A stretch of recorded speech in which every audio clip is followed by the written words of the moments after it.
Bernardo Basson pour la dénonciation de ce matin qui restera toujours un fait de société et qui vous énerve à notre niveau. Nous avons le courage de l'opposer sur la table de débat. La dénonciation de Bernardo. Je vous dis toujours qu'un jour je vais verser sur ce plateau ce que parfois ici son consultant disent à certains invités. Je n'ai pas je vais les trahir. Non, je vais vous trahir parfois. Je dis que je n'ai jamais dit cela. Ce sera votre parole contre la mienne. Et on croira beaucoup plus à moi. Ok. Ok. Parfois ici, aujourd'hui, on dénonce l'essoufflement de la fonction publique camerounaise.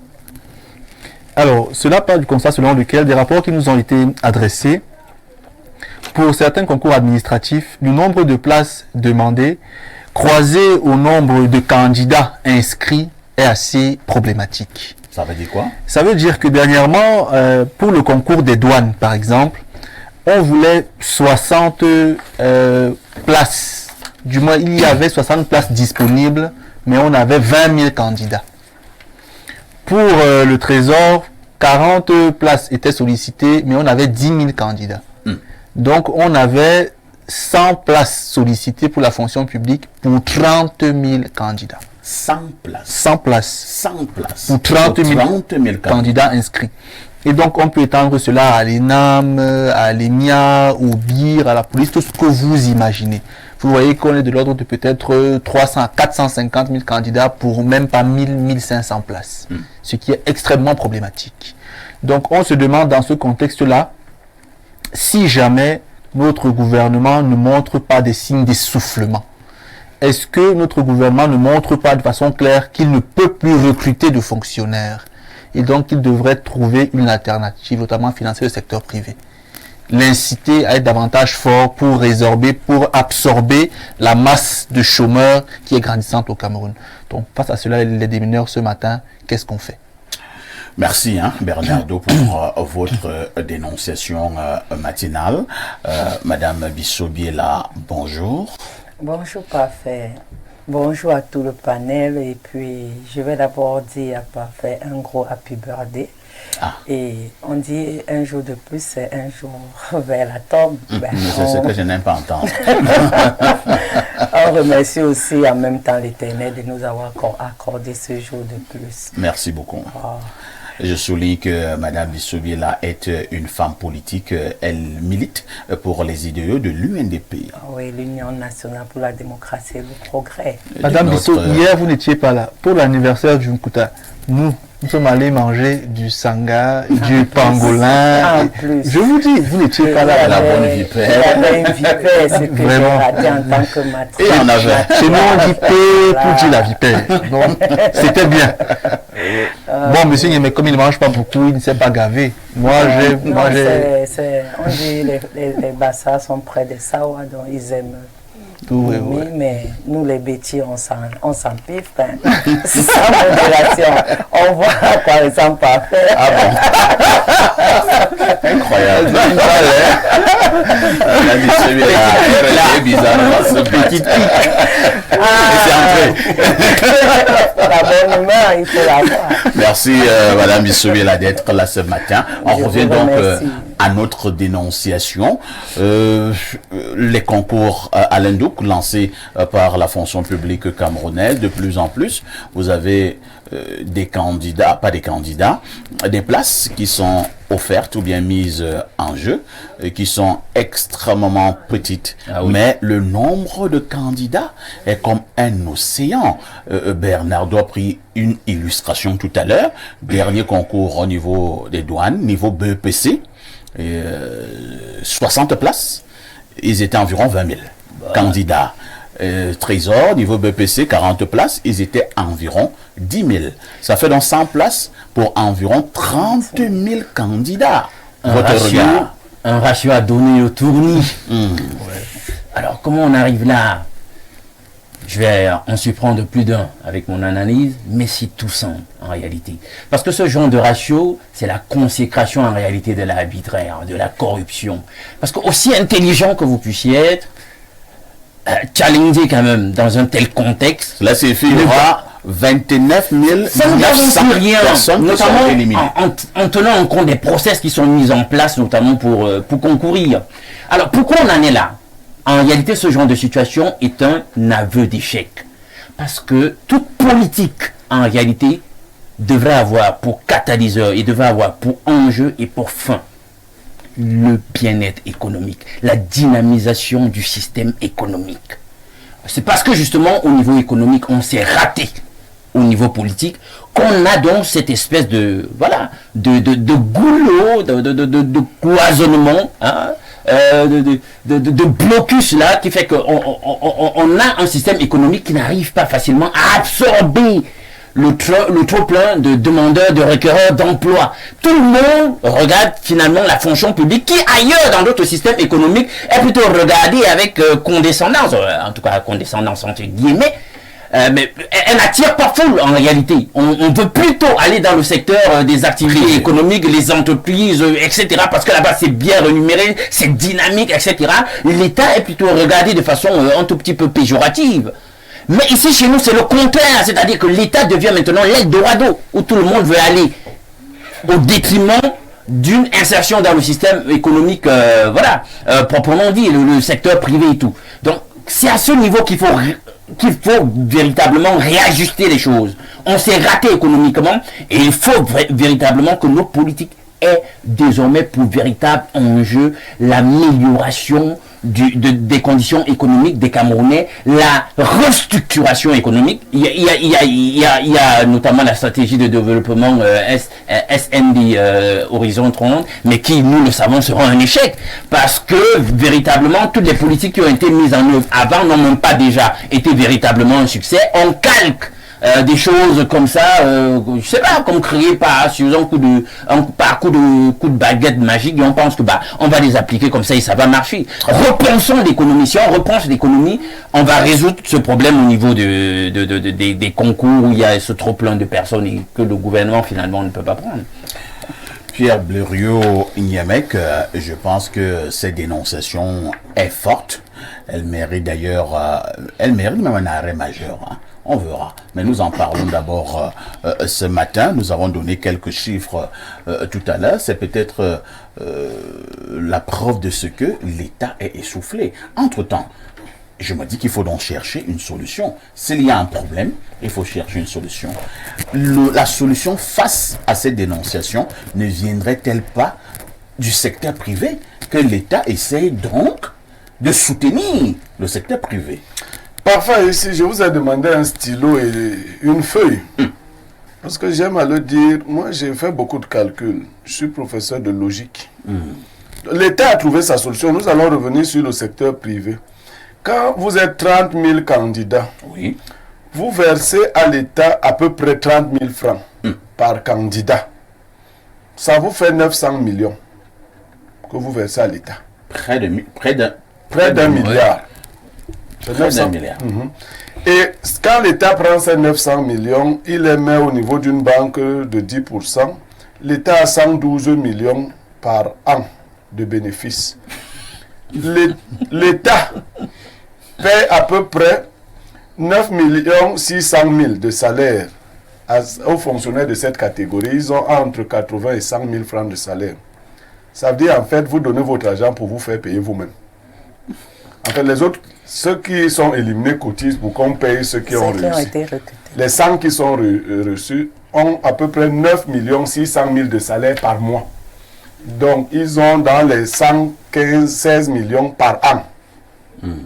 C'est eux-mêmes qui se payent et l'État garde l'argent. Donc, l'État a sa solution.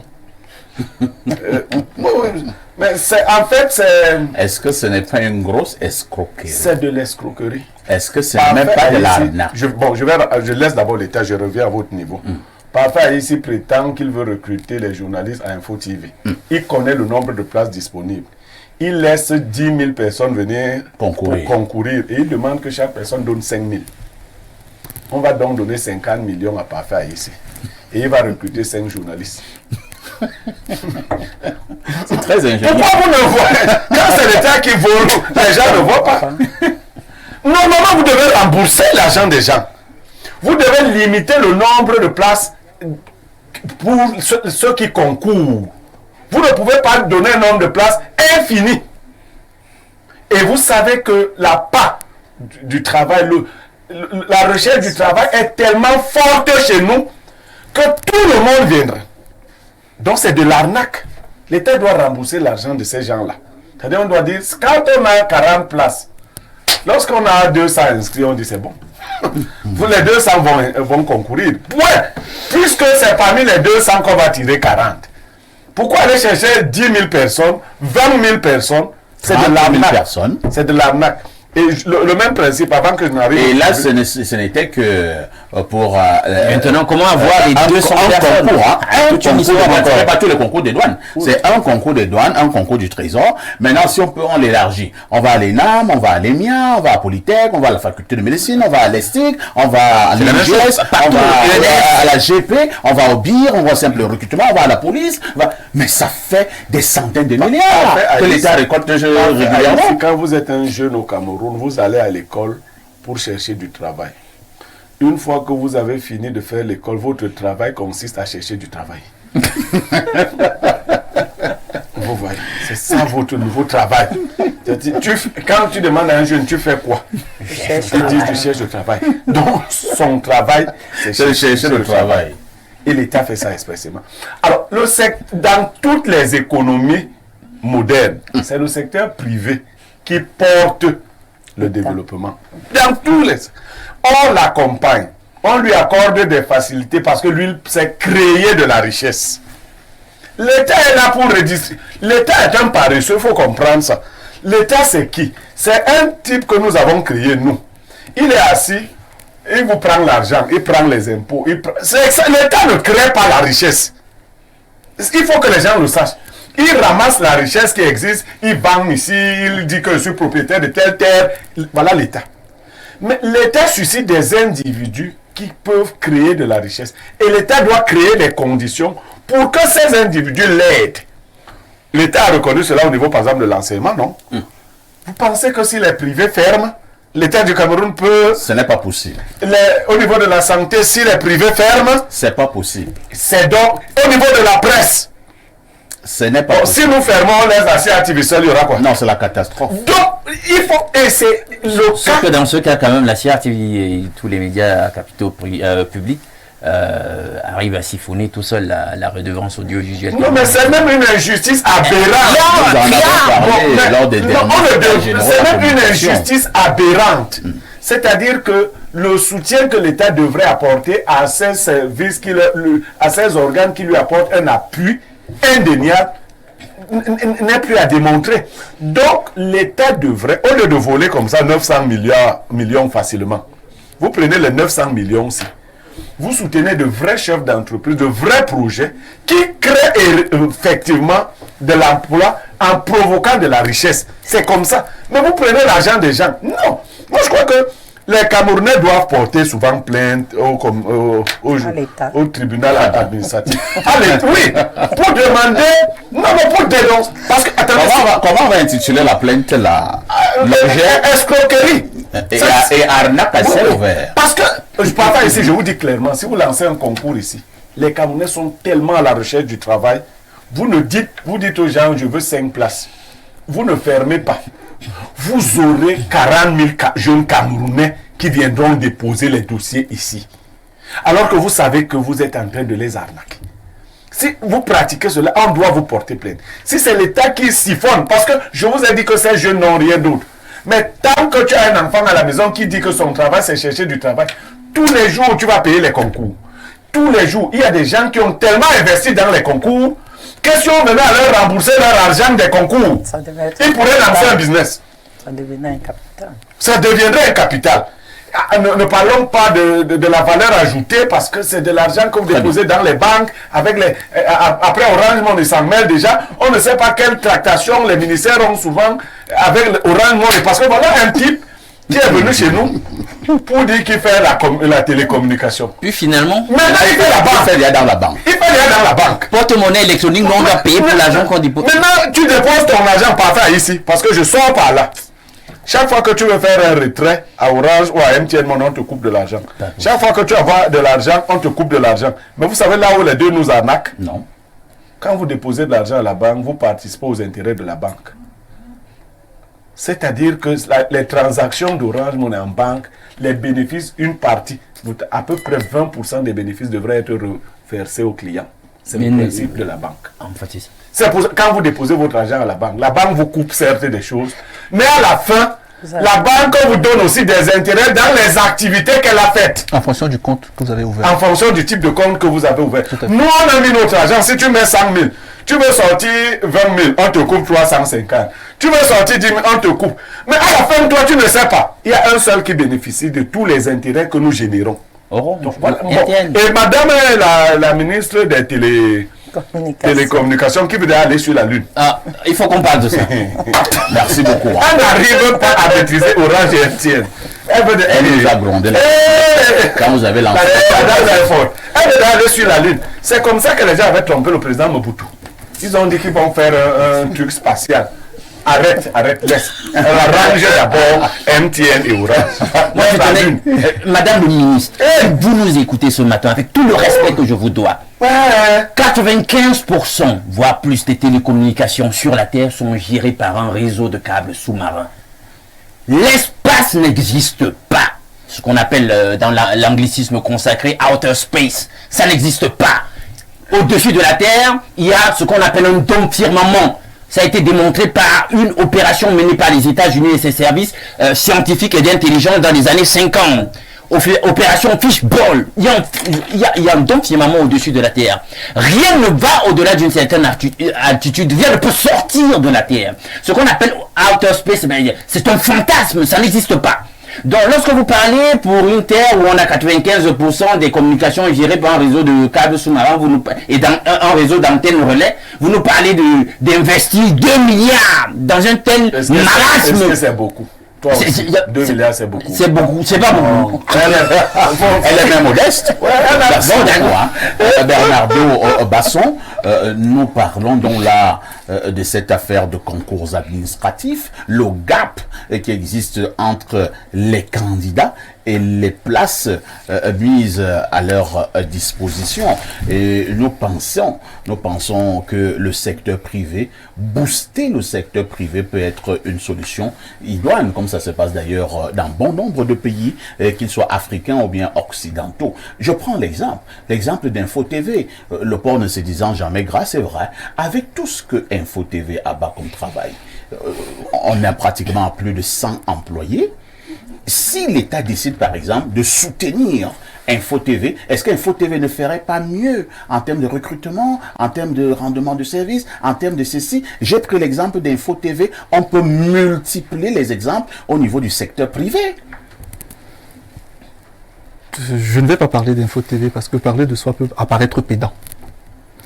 Mais à la vérité, à la réalité, beaucoup d'autres choses vous échappent volontairement. La question de la surenchère, de la corruption et du système de formation au Cameroun, notamment. Concernant la surenchère, il faut noter que lorsque le nombre de places est largement inférieur au nombre de candidats, on crée une poche dans laquelle on estime que les candidats les moins méritants, mais qui veulent naturellement être admis, devront surenchérir. Donc, en plus de payer des frais de concours, devront éventuellement payer d'autres frais supplémentaires qui sont la corruption, donc le second élément. Et donc forcément, le système de corruption se met en place. Concernant le secteur privé que vous évoquez parfait ici, vous avez tort de voir les choses comme ça. Un secteur privé fort crée une fois de plus un contre-pouvoir intéressant pour un régime. Dans certains pays, les grands entrepreneurs privés ont une influence manifeste dans la vie publique de ce pays-là.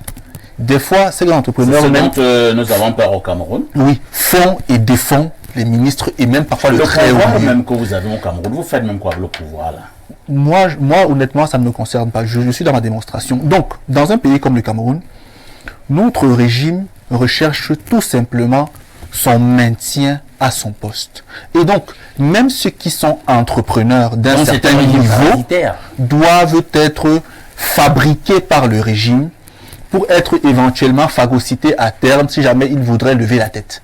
Donc, ce secteur privé au Cameroun est bancal, est maladroit, de façon voulue par les pouvoirs publics, parce qu'un secteur privé fort deviendrait un contre-pouvoir manifeste pour ces publics-là. Il faut bien le comprendre. Maintenant, dans notre pays, il faut noter que parfois ici, la vision à terme n'est pas le développement. Le Cameroun n'appartient pas aux Camerounais. Le Cameroun appartient aux étrangers. Vous voyez. C'est pour cela qu'on fait de la place aux étrangers dans le secteur privé. On permet aux autres, les gens viennent construire de grands supermarchés, de grandes entreprises au Cameroun, de grands constructeurs, tout ce que vous voulez. Effectivement, parce que parfois les bailleurs de fonds estiment que pour qu'on reste bien avec vous, il faut que vous confiez certaines parts de marché à certains expatriés. Donc tout cela est un système tellement complexe, tellement compliqué. Donc ce que moi je souhaite quand même dire, c'est que dans ce Cameroun, vous me faites rire parce que vous semblez parler avec passion, comme si vous avez encore espoir en notre régime. Le régime même est d'abord essoufflé. Vous avez perdu tout espoir. Oui, parfait. Ici, les Camerounais sont exilés. Je vous ai dit hier que l'exil, ce n'est pas quitter sa terre pour aller ailleurs. Le pire exil, c'est d'être chez soi et de ne pas avoir quoi aimer chez soi.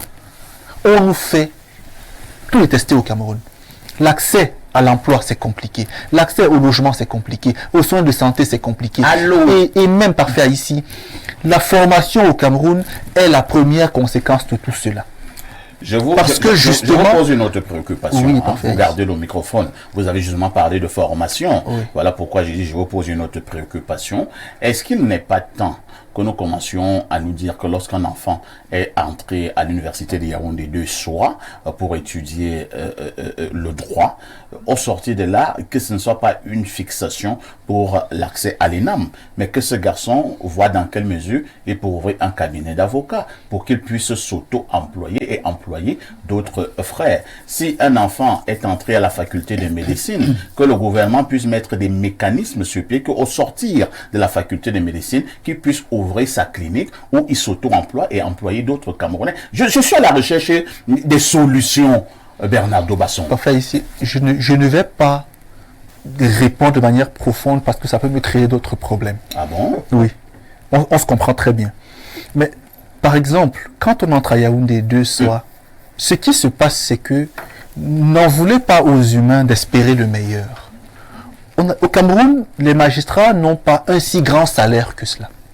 Mais notre système judiciaire a beaucoup d'autres problèmes qui permettent à certains magistrats de s'enrichir par d'autres canons que les canons prévus par leur salaire. Ce qui fait que, pour ceux qui entrent et qui font droit, tout ce qu'ils veulent, c'est avoir de meilleures conditions de vie. Et la magistrature semble leur promettre, ou leur promettre cette condition de vie. Lorsque vous êtes sorti à SOA, vous avez eu une bonne formation en droit, oui. Vous avez été dans un cabinet d'avocats pour apprendre comment ça se passe de ce côté, vous êtes sorti avocat, vous ouvrez votre propre cabinet, un bon avocat au Cameroun peut vraiment envier un magistrat? Je vais vous répondre. Premièrement, au Cameroun, la loi sur la profession d'avocat demande que l'examen soit lancé chaque année.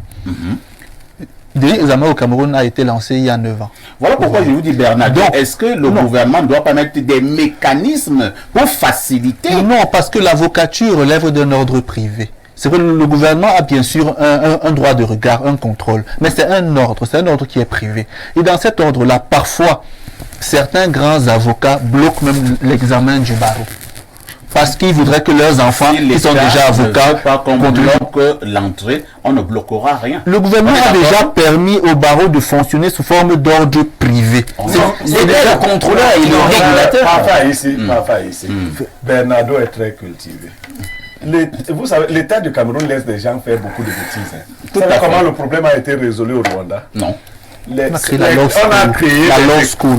créé les écoles de ces choses dans les corps de judiciaires. Tout à fait. On a créé, ça devient comme l'université. Tout à fait. D'accord? On les laisse avec leur ordre. Ils restent avec, parce que l'ordre est mystique. Quand tu es dans l'ordre, c'est les choses des sectes. C'est entre eux. On crée les écoles qui forment les magistrats, qui forment les avocats, les huissiers. On crée de bonnes écoles. Mais une fois que tu es sur le terrain, vous allez compétir, non? Autre chose parfaite ici. Quand vous parlez des cabinets d'avocats, c'est vrai, sortir avocat, c'est très... Vous savez que moi, j'aspire à l'être bientôt. Mais, en cabinet d'avocats, tous ceux qui y sont comme collaborateurs souffrent énormément. Un critère, allez au palais de justice. Placez-vous comme ça et regardez les jeunes qui arrivent là avec des vestes. Vous allez voir que parfois les vestes sont propres, mais les chaussures sont finies d'un côté. Non, ils doivent... Elles sont finies d'un côté. Bernardo, ils doivent... Parce que justement... Ils sont dans un ordre. Non, et en plus, ils sont encore dans l'apprentissage. Non, pas fait à ici. L'élève magistrat vit comme ça. Non, pas fait à Non, ici. laissons cette comparaison. L'élève policier vit comme ça. Pas fait à ici. Bernardo est dans ce corps. Il le connaît mieux que nous tous. Le corps des avocats, c'est un ordre. Et aller vraiment loin dans le concept d'ordre. Chez les avocats, il le sait. Quand vous êtes au tribunal, si Parfait Haïssé est avocat avant moi, même s'il est jeune en âge par rapport à moi, quand nous sommes au tribunal, les dossiers de Parfait Haïssé passent avant les miens, même si je suis arrivé après Parfait Haïssé. C'est ce qui se passe. Il y a un nom pour désigner cette pratique. La préséance. La préséance. Donc, il fonctionne effectivement. Quand tu es dans une étude d'avocat, on te torture. Parce que c'est conditionne. Si tu t'en sors un jour, tu pourras respirer. Mais on te presse. Madame Bissot, je vais sortir par termine. Sur la formation. On va en parler tout à l'heure. Madame Bissot Obiela, nous sommes à la recherche des solutions. Oui. L'État ne peut plus convenablement recruter. Et nous sommes en train de proposer à cet État de mettre sur pied des mécanismes pour soutenir le secteur privé. Vous ne pensez pas que la solution viendrait de là? Bon, moi, à mon avis, je pense que c'est la meilleure des solutions. Soutenir le secteur privé. Nous avons vu déjà avec la santé, le ministère de la Santé, quand il lance des concours, par exemple, dernièrement, il y a eu les IDE, ça a été élargi et nous constatons qu'on recrute tout le monde. Bon, on fait passer tout le monde, mais quand les noms sortent, ils sont distribués dans des écoles privées parce qu'il y a à peine une école digne de ce nom qui forme des infirmiers diplômés d'État. Et nous constatons que si vraiment... Et quand ils ont fini donc tout ça, la formation, ils commencent à chercher le travail. Ils commencent à chercher le travail. Il y a des concours d'intégration. Le travail devient chercher le travail ou bien aller être stagiaire dans les différentes formations. On leur propose 20 000.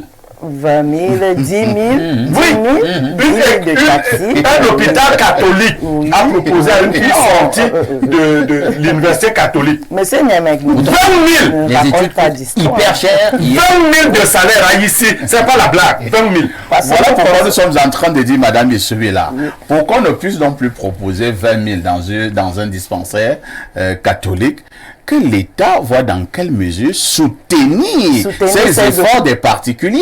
Ces hôpitaux catholiques, ça c'est une vérité, mais nous constatons qu'en quelque sorte l'État joue à l'hypocrisie, on va laisser le côté vol et consort. L'État est d'abord la plus grosse hypocrisie qui puisse exister sur la terre, parce que nous constatons, surtout moi je vais parler du Cameroun parce que je suis Camerounais, je ne vais pas prendre les employeurs, nous constatons qu'au Cameroun, malgré que ces jeunes sont recrutés dans tout ce qu'on peut dire, ils sont mal payés. Ils sont d'abord mal payés. Monsieur Niemek a fait les calculs tout à l'heure. Ils sont vraiment mal payés. Après 10 ans d'études, après des formations, après des complications, des sacrifices, vous venez avoir un 50, 60 000 francs, ça ne vaut pas la peine. Que l'État, comme M. Basson l'a dit en amont, soutiennent le secteur privé. Il est bien vrai que le secteur privé aussi tient en otage l'État quand ils sont vraiment assis. Ça veut dire, nous voyons ce que la SNH est aujourd'hui vis-à-vis de l'État. Nous voyons ce que le port autonome est aujourd'hui vis-à-vis de l'État. Mais que l'État essaye de faire un certain équilibre dans toute cette histoire-là. Pour que les jeunes qui viennent demain là, nous avons déjà perdu, nous sommes les générations perdues depuis 40 ans. Nous essayons aussi que les générations qui viennent ne soient pas plus sacrifiées. Aussi, il faut, comme on dit, vendre tout le pays et recommencer à zéro comme le Rwanda l'a fait. Et nous allons voir que les choses iront. Mais l'espoir, essayons de le garder quand même. Ne perdons pas cet espoir. Sinon, nos enfants sont tous morts, comme le ministre l'a dit un jour. Merci beaucoup. Disons les nombreuses préoccupations de nos chers téléspectateurs. Nous partons d'abord du côté du 213. C'est l'Algérie. Bonjour, perfecto, happy birthday. Que le meilleur de l'année passée soit le pire dans ta vie. Désormais, Bernardo Basson a raison. C'est vrai que ne comprenons pas bien ce que tu viens de dire là. Oui. Que ce que tu avais de très bon l'année passée, soit ce que tu auras de moins bon cette année. Donc que cette année soit meilleure. Pourquoi on doit compliquer le Ça les tournures langagières. Désormais, la devise du Cameroun, c'est paix, travail, Canada. Ça, c'est la meilleure. Ah oui. C'est quoi le rôle du ministre des Loisirs du Cameroun? Apparemment, il illustre et représente bien sa dénomination. Il est dans les loisirs depuis qu'on l'a nommé. Il faut savoir que c'est le président de Madame Bissobi là. Autre message ce jour. Nous partons en Côte d'Ivoire. C'est le 225. Alors, espace miné talk show mondial d'excellence et d'interaction. Recevez le shalom des dieux. Les salaires en Côte d'Ivoire sont relativement moyens eu égard à l'inflation. Journaliste, ouvrez bien vos oreilles. Journaliste. Ouais. Ouvrez bien vos oreilles. Journaliste. 268 000 au top management qui reçoit au moins 800 000 par mois. On continue. Avocat, entre 300 000 et 800 000. On continue. Magistrat, entre 1,5 million et 4 millions de francs. Enseignant du secondaire, 350 000. Enseignant de l'université, 600 000 à 1,25 million. Député, 2,65 millions. Administration publique, 250 000 à 2 millions. Il y a présentement des négociations pour une augmentation à cause de l'inflation. Nos gouvernants doivent faire des efforts pour une meilleure. L'afro-optimiste Djedjegui d'Abidjan. Dieu a dit de ne pas susciter la révolte au Cameroun. Il nous envoie les chiffres là. On ne va jamais se révolter. Non, il nous envoie les chiffres là. Pourquoi quand tu entends les montants, le Camerounais a été primé de façon à ce qu'il s'est complet dans son mode de vie. On va encore Mme Bissobi, ce que vous dites ne trouve pas son écho lorsqu'on regarde ce qui s'est passé dans la partie anglophone du Cameroun. Ce qui crée la révolte qu'on ne souhaite pas. Ce qui crée la révolte qu'on ne souhaite pas, c'est d'abord les inégalités. Lorsqu'on a deux éléments, premier élément, la certitude de ce que les inégalités deviennent de plus en plus abyssales. Le second élément, qu'il y a une conspiration profonde entre les gouvernants au détriment des gouvernés, la révolte est inévitable. Donc le Cameroun, peut-être pas maintenant, peut-être pas dans 5 ans, mais quoi qu'il arrive, si les choses perdurent, de toute façon, nous sommes à la recherche des solutions et non à la révolte. Entrer dans le RDPC, être militant du RDPC, être cadre du RDPC, afin de perpétuer ce qui se passe aujourd'hui. Non, ça c'était avant la semaine. Non, c'était avant la semaine passée. Maintenant, il veut aller au Canada. Nous allons lire d'autres messages là, tout en disant à notre ami d'Abidjan, il ne nous écoute pas. Je pense qu'on a fermé le micro. Au Cameroun, il y a des journalistes qui n'ont même pas 50 000. Oui. Faut pas... Non, notre ami d'Abidjan n'a pas suivi. Il y a des journalistes notre SMIC aussi, le SMIC au Cameroun, c'est 40 000. Quand on dit SMIC, les ménagers ont 47 000. Lisons d'autres messages. Bonjour le panel. Et il y a des moments où je regrette d'être né camerounais. Oh là là. Notre pays fait la honte du continent. Le Canada est la terre de mon espoir. Professeur Dave Landry et depuis Guider. Incroyable. Qu'est-ce qu'on peut... c'est tellement triste. Tous les matins, je viens lire les messages. Parce que des gens prennent beaucoup d'argent, ils mettent dans leur secteur. Lisons les autres messages. Bonjour parfait à votre panel. Bernardo a trouvé le mot juste. J'ajouterais même que le gouvernement est impuissant, arrané, peiné, époumoné, oppressé, haleté, fatigué, et cela se justifie. Parfait. Si en allant à Douala, vous prenez un bus de 70 places où le chauffeur et les passagers ont plus de 70 ans, que ferez-vous? Un pays où les enseignants grèvent depuis septembre, ça ne gêne personne. Mais c'est la victoire volée d'un Gano qui émeut tout un pays. Un pays où le préfet du Ndjerem a redéployé les enseignants hier. Bernardo, le seul secteur d'activité qui fonctionne normalement au Cameroun, c'est la vente du piment. Le pays est gouverné par les hommes du néandertalien. Incroyable. Autre message ce jour. Bonjour, monsieur Parfait. Ici, l'ENAM par an, c'est 600 places et 40 000 candidats. Et à dater d'aujourd'hui, toutes les licences font l'ENAM. D'ailleurs, le directeur du port de Douala a une licence en sciences. La solution pour restreindre l'accès aux candidats eût été de présélectionner des candidats à l'exemple. Ne peut concourir celui qui justifie d'une moyenne de 12 au minimum. Cette affaire où tout le monde, y compris ceux qui ont passé leur vie au rattrapage à l'université, deviennent par abracadabrantex intelligents et réussissent la magistrature devant les docteurs et les vrais génies. C'est une aberration du sauvagisme, de l'obscurantisme. Pourquoi vous êtes fâché comme ça? Vous avez dit sur ce plateau que ce n'est même pas à l'université qu'il faut commencer, c'est dès le secondaire là-bas. L'histoire des délibérations d'abord au bac là, c'est quoi? On commence à avoir les meilleurs, c'est-à-dire le relevé de notre sac. Madame Dissobier là. On sait que depuis les premiers pas au secondaire, permettez à nos téléspectateurs d'avoir le temps de parole. Qui nous subissent régulièrement. Et là, je pars du côté du Gabon sur le 241. Bonjour aux démineurs, je suis fan de votre émission, car tout le peuple africain se retrouve dans toutes vos dénonciations. Nous avons la chance d'une telle émission qui doit faire partout, pas seulement au Cameroun. C'est Bekale Meyo, Georges depuis Libreville. Nos amis du Gabon. On est en train de voir comment faire un tour au Gabon dans les prochaines semaines. Bonjour aux démineurs perfects, nos dirigeants ont choisi leur côté. Ils volent notre argent et financent les sectes. Oh là là, vous n'avez aucune preuve de ce que vous dites, monsieur Basson, vivons seulement. Bonne émission, c'est Antoine depuis Kribi. Non, vraiment, qu'ils ne me disent pas ça, moi, Antoine, parce que moi, bientôt, je vais rentrer au village. Moi, je suis bonbon. Dès qu'on me consacre, je rentre au village. Je vais vivre là-bas. Je vais manger des rats palmistes.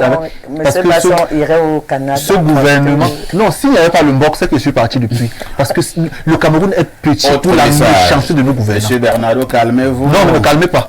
Calmez-vous. Nous allons lire les nombreux messages. Bonjour les grands du micro. Sachez qu'un Camerounais est un Canadien qui s'ignore.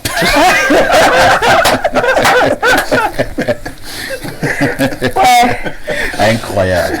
Je vous amène au plus 39 et c'est l'Italie. Que dit notre téléspectateur de l'Italie? Bonjour, perfectissimimo. Les facilitations dont nous parlons pour la création des emplois par le secteur privé et dont la création des richesses sont bien connues par nos dirigeants. Mais comme ils veulent briller seuls, on met les bâtons dans les roues, même de ceux qui veulent entreprendre avec leur propre argent. Ils ont utilisé les chapitres 94, 65 et 57 jusqu'à assassiner un journaliste. Et on a tous vu. Et en tout cas, les Camerounais continuent de lutter pour se nourrir, chacun autant qu'il peut. Oh là là, est-ce qu'il n'y a même pas quelqu'un qui peut défendre les dirigeants du Cameroun aujourd'hui? Moi, ça m'inquiète. Tout le monde est contre les dirigeants, mais c'est pas bien. Moi, je cherche quelqu'un qui va défendre les dirigeants. Bonjour le panel, c'est la bière qui nous retient encore ici. On serait parti depuis. Le travail dans ce pays, c'est la sorcellerie. Autre préoccupation. Alors, je pars au 226. C'est le pays des hommes intègres, le Burkina Faso. Salut le plateau. Parfait. Ici, je ne vous comprends pas. Nous autres qui avions déjà perdu nos âmes, comment allons-nous faire pour réussir en concours et être admis dans ces conditions? Hier, après votre émission, je suis allé voir des églisiens pour le rachat de mon âme. Malheureusement, la maison à étage de Tchangos était fermée. Voilà que Niemek refuse de me recruter comme ramasseur de balles. Parfait, ici, s'il te plaît, demande à Basson de cesser d'insulter Satan. Très souvent, il me dit de balles. Est-il sûr qu'il ira au paradis? Et dans tous les cas, Satan vous attend devant la porte de l'enfer. Si vous n'êtes pas sûr du paradis, commencez par faire ami avec lui pour que votre douleur soit adoucie le jour dit. Bernardo, comment va ma Thérèse de Biniferme avec au poisson brisé, au piment dangereux? Niemek, comment vont les voisins de Fanta Citron, au Carrefour Emi, oh le Mateko, oh Kradat, oh le château? Vraiment, Ongola, c'est Paul depuis Ouagadougou. Bon, ma Thérèse de mini-ferme va très bien et son piment chauffe toujours très bien. Ça passe? Non, ça passe, vraiment. Alors, ici, par rapport à Satan, il faut bien qu'il comprenne que Satan n'est pas fou. Il sait très bien ce que les gens vivent avant d'aller le voir. Chaque Camerounais qui sera aux portes de l'enfer, Satan lui dira non. Tu as eu ta part d'enfer en haut. Chez toi. Je ne te reçois pas ici. Continue une fois là où tu peux. Ici, il n'y a pas de place pour nous. Parce que nous, on vit notre enfer dans ces pays. Alors, lisons 2 ou 3 dernières préoccupations. Hein. Je pars du côté du 250. C'est le Rwanda, je pense. Non, 230, c'est le Rwanda. 250, c'est quel pays là? C'est le alors, salut mon frère, je suis un Touari 7, je suis rwandais. Voilà, c'est le Rwanda. Je justement. réside à Kigali. Ouais. Il est encore en train d'écrire. Hein. Il va, on espère lire ton message tout à l'heure. Je repars au Gabon. Ce sont mes amis, les Gabonais. Bonjour, parfait. J'aime vraiment le Kosovo, comme les Camerounais aiment la bière. Vous êtes facile. Alors, je repars au 225, c'est la Côte d'Ivoire. Bonjour, ici le seul diplôme requis est le RHDP. Ça veut dire quoi? C'est le parti du président. Ah, incroyable. Alors, Rassemblement des oufouettistes. Je vais voir, hein. Je repars du côté de l'Italie, où notre téléspectateur nous attend. Perfecto, comme vous le dites si bien, Monsieur Biya gagne avec 72%, et pourtant le sondage sur votre émission montre qu'il n'a même pas 1%. Non, ça ne peut pas être très représentatif hein, au niveau justement des sondages. Il va falloir élargir l'assiette de ces sondages. Non, mais ça ne veut même pas dire que les autres ont 1% sur notre plateau. Hein. On parle de bien parce que c'est lui qui est le plus intéressant. Les autres, même sur notre plateau, n'ont même pas 0,5%. Donc, n'ont même pas 0%. Alors, par exemple, son père, c'est un seul qui peut le voter ici. Allons du côté du 236, c'est la République centrafricaine. C'est une grande section du RDPC, non? Voilà, c'est une grande section du RDPC. Je disais que nous partons du côté du 236, c'est la RCA. C'est l'émission où tout le monde est connecté. C'est plus seulement panafricaine, même internationale. Alors, que dit le 236? Bonjour, parfait. Je salue la très grande pertinence des analyses de Bernardo et même des autres panélistes. Vraiment, on n'arrive plus à se passer d'espace miné. Merci à tous et pour tout. C'est Chouaïb, c'était. Il est en centrafricain. Il n'arrive plus à se passer d'espace miné. Nos amis centrafricains. Salut-moi les gens du PK5. Hein. Salut-moi les gens du PK5. Et si vous êtes à l'hôtel national, salut également les gens de la réception. J'aime bien Bangui. Autre message. Bonjour parfait, à ici le King Kong du micro, au Camer et à ton riche panel. C'est regrettable pour notre pays, le pays des buzz. Un big up à mon ancien bro, le Théo Alain Douk. C'est Josias du Congo-Brazzaville. Oui, c'est le 242. Le Congo-Brazzaville. Merci beaucoup. Permettez-moi de prendre un verre d'eau.